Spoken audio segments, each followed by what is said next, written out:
Assalamu alaikum wa rahmatullahi ta'ala wa barakatuhu. Barka da zuwa Rahma 24 TV.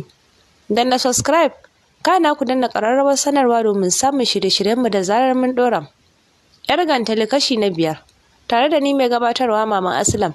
A sha sauraro lafiya.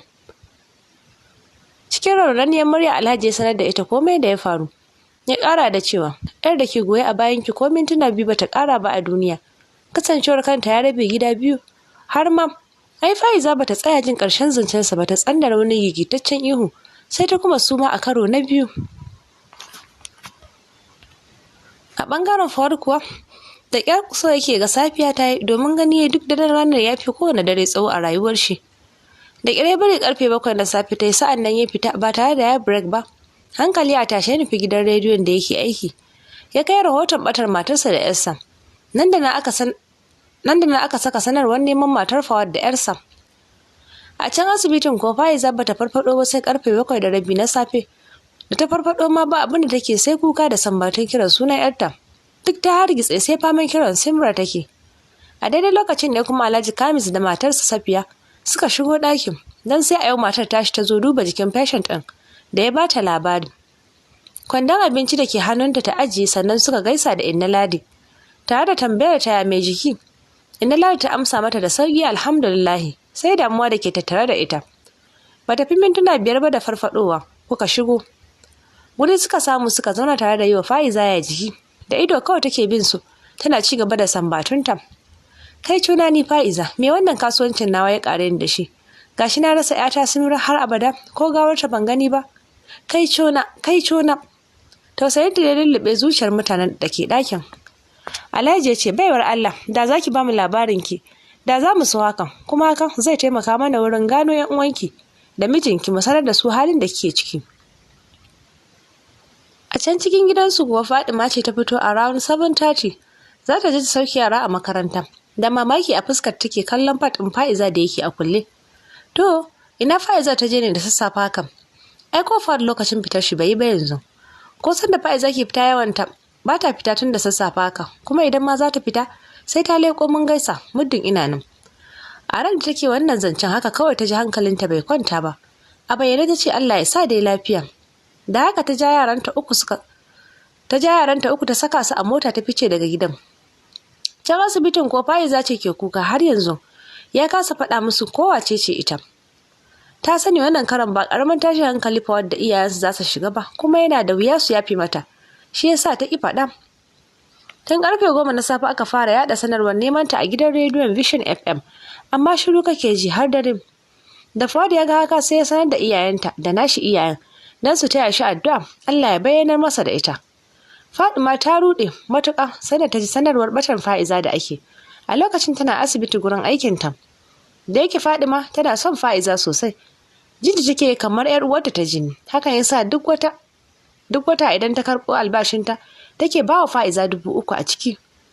Rashin karɓar shawara da rashin ji kaɗai ke haɗa ta da Faiza.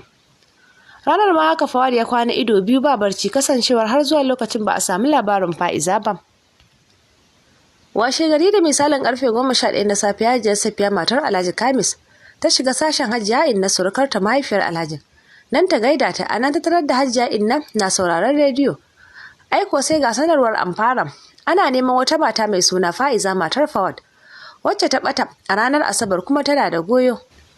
Sauran kwashin nambobin da aka karanta waɗanda za a tuntuɓa idan an ganta Hajiya Safiya ta yi. Kana ta kira Alhaji ta sanar min, ya ce ta kira namba ta sanar musu asibitin. Na yana kyautata zaton feshin ɗin shi ake nema. Aiko kai tsaye ta kira ɗaya daga cikin nambobin, cikin sa'a kiran ya faɗa wayar Fawad. Yana zaune ofis cikin jimami sai jaje ake zo mishi. Kiran ya shigo wayarsa, yana ɗagawa sai ji ne ya ce, wani asibitin? Tana gama faɗa ya zarbi kullum babur ɗin shi ya nufi asibitin da aka kwatanta masa. Alhaji Kamis ma daga ofis ɗinsa ya wuce asibitin kai tsaye don tarban mijin wannan baiwar Allah. A birkice Fawad ya shigo ɗakin da aka kwatanta masa. Turus ya tsaya yana ƙare mata kallo a hankali tashe. Ɗauke idon shi daga dubanta ya koma yana ƙarewa ɗakin kallo. Da ganin yadda yake yi, ka san akwai wani abu da yake nema. Ba komai yake nema ba face ‘yarsa Simra, amma ga mamakinsa har ya gama rarraba idonsa bai ganta ba. Asukwane nufi inda Fa'iza ke zaune a kan gadon. Ina ya ta Simra ya tambaya. Kuka ko Fa'iza ta saka mishi ba tare da ta iya bashi amsa ba. Haka da ta ne ya daɗa rudar da Fawad. Girgiza kafaɗinta ya shiga yana faɗar, ki gaya min Fa'iza ina kika kai min yata. Har lokacin Fa'iza bata iya tanka mishi ba, sai kuka take zuciyarta na ƙuna. Alhaji Kamis da ya ga haka cikin matukar tausayawa ya dubi Fawad ya ce, bawan Allah ka yi haƙuri. Sake ta, ni zan gaya ma komai. Sakin ta Fawad ya yi nufo inda Alhajin yake tsaye, ya ja ya tsaya kikam akan Alhajin kamar zai kai masa duka. Bai dai ce komai ba. Alhaji Kamis ya shiga zayyano wa Fawad duk abin da ya faru tun daga farkon abin da ya sani. Sai da ganin yanayin Fawad din ya sa ya kasa gaya masa yarsa ta mutu. Fawad da ya riga ya kagara ya ji ina yarsa take, ya ce ina yata ban ji kayi zancen ta ba duk a labarin ka. Numfasa Alhaji ya kafin ya ce kai haƙuri bawan Allah. Yar da ke goye a bayan ta ko mintuna biyu bata ƙara ba a duniya rai yayi halinsa. Kasancewar kanta da ya rabe inna lillahi wa inna ilaihi raji'un. Tashin hankali wanda ba a saka masa rana. Abinda zai rike ya shiga lalibi. Amma kasancewar a tsakiyar ɗakin suke bai samu komai da zai rike ba, hakan ya sa shi yin faɗuwar 'yan bori a gurin. Banda hawa ya ba abin da ke fita a idon shi. Inna lillahi wa inna ilaihi raji'un. Allah ya ji kanki ata. Baki da can uwa ta gari ba. Mahaifiya da kowane ɗaki saka ran samun ceto daga gare ta. Duk lokacin da ya shiga wani hali. Yau taki mahaifiya ita ta kai silar rayuwarki. Ya yi kusan minti 10 a gurin kafin ya tashi ya fice daga asibitin ba tare da ya kalli site ɗin da take ba. Alhajin kawai ya yi wa godiya ya gaba abinsa. Bayan ya ƙarasa gida cikin ƙarfin hali ya ɗaga waya ya kira mahaifinta ya sanar masa. An ganta ga halin da take ciki. Haƙuri baban ya bashi tare da faɗar Allah ya sauwaƙe mata. Amma ni ba inda zan da sunan dubiya. Haƙuri Fawad ya bawa baba kafin ya katse wayar. Ran baba idan ya yi dubu ya ɓaci a ranar bai ko tsaya lokacin tashinsa da gun sana'arsa ya yi ba, ya fice zuwa gida. Bayan ya je gidan ya tara duka iyalansa maza da mata. An yi sa'a yayyansa mata na gida ranar sun zo yini. Ya tarar musu abin da ke faruwa da Fa'iza tare da bada umarnin kar ku sake na ji labarin ɗaya daga cikin ku ya je duba wannan shedaniyar yarinya ko da wasa. Wanda ya ƙi ji kuwa ba ya ƙi gani ba. Dan sai dai mummunan sabawa mutum cike da ɓacin rai yake zancen. Innan Luba ce ta ce haba malam saboda Allah zaka ce kar wanda ya je duba ta. Kaddara ce fa kuma fa karaya aka ce ta samu fa. Tsawa baba ya daka mata tare da faɗar ko menene ita ta jawo kanta, ban hana maki yi wa yarki addu'a samun lafiya ba, amma ba wanda zai je duba wannan gantalalliyar yarinyar da ta kashe yarta gun yawo. Umarni na ne wannan. Daga haka ya tashi ya waje a fusace. A gidan su Fawad ma labari ya isar masu. Ran iyayensa mata ba karamin ɓaci ba, akan haka mama Hajar ta ce ba wanda zai je duba Fa'iza a familin su. Alhaji baban Fawad ne ya tsawata tare da musu nasiha kuma ya ba su umarnin zuwa duba ta ko sau ɗaya ne. Ko don saboda Fawad ba don ita ba, don duk yadda ta lalace matarsa ce dai. Ramla ta shirya ita da Nadiya suka ɗauki su Abid da Aida suka tafi asibiti don su kai yaran su duba jikin mamansu. Suna shiga ɗakin Abid da Aida suka je da gudu gun mominsu. Har suna haɗa baki gun tambayar ta. Momi me ya sami kafarki? Ina Sim? Mun yi misin ɗinku kwana 2. Shafa kansu kawai take tana hawaye ba tare da ta ce komai ba. Ta yaya za ta fara faɗa musu ƙanwarsu ta mutu? Fawad ko tun da ya bar asibitin bai zame ko ina ba sai gidansa. Yana shiga kai tsaye shiga bedroom ya faɗa kan gado yana ta tunani gami da zubar da zafafan hawaye. Tun sanda Fa'iza ke fita yawon bai taɓa zargin ta da yawon banza ba sai yau. Gana Alhaji Kamis a matsayin mai kula da ita tun lokacin da lalura ta same ta ne ya saka shi wannan mummunan zargin a kanta. Yana zargin ko tana tare da Alhaji ne lokacin da abin ya faru. Idan ba haka ba me yasa sai shi kaɗai ne zai taimake ta a lokacin da ta yi hatsarin? Mama wannan ba, haka kawai zai ɗauki nayin jinyar ta alhali bai santa ba.